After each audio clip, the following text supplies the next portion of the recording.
Alors, salut à tous, aujourd'hui on se retrouve pour une nouvelle vidéo qui cette fois ne sera pas un tour de carte, mais une manipulation de carte ou plutôt un forçage.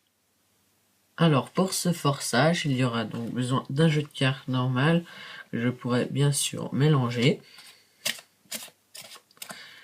Comme ça, voilà.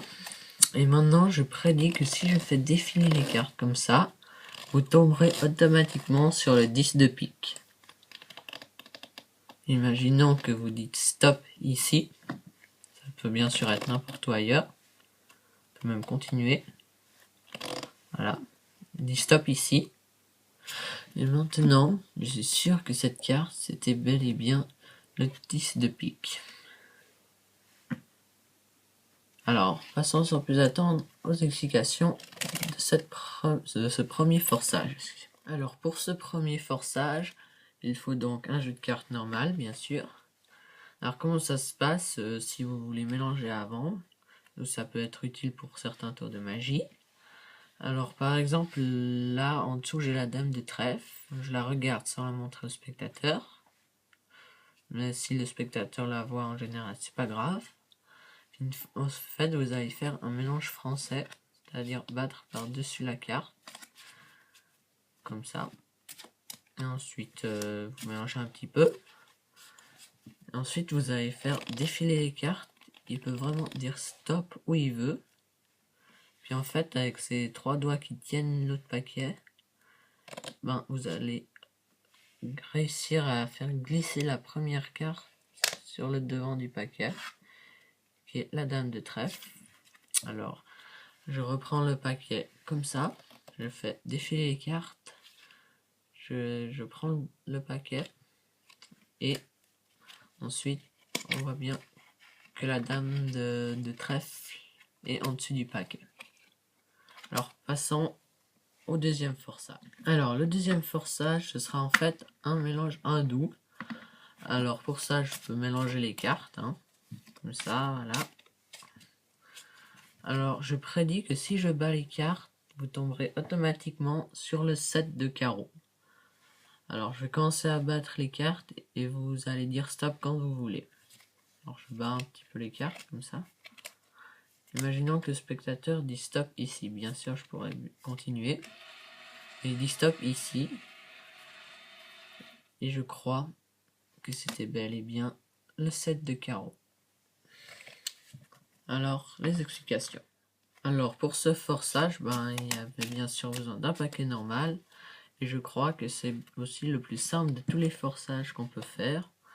C'est-à-dire qu'on mélange les cartes et on regarde la carte du dessous qui est là, l'as de carreau. Ensuite, vous allez prendre le paquet comme ça.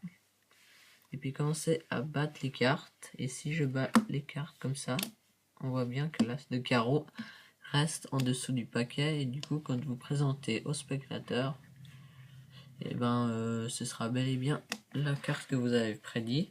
Ou bien sûr, comme je l'ai dit pour l'autre forçage, ça peut être utilisé pour certains tours de magie. Alors là, je refais le valet de trèfle.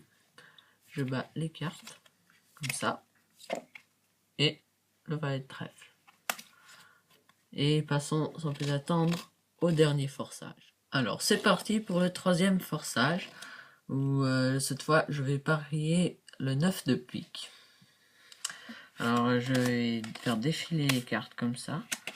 Et vous allez, enfin, le spectateur va dire stop quand il veut. Et vu que je n'ai pas de spectateur comme d'habitude, ben, c'est moi qui vais dire stop où je veux. Imaginons ici.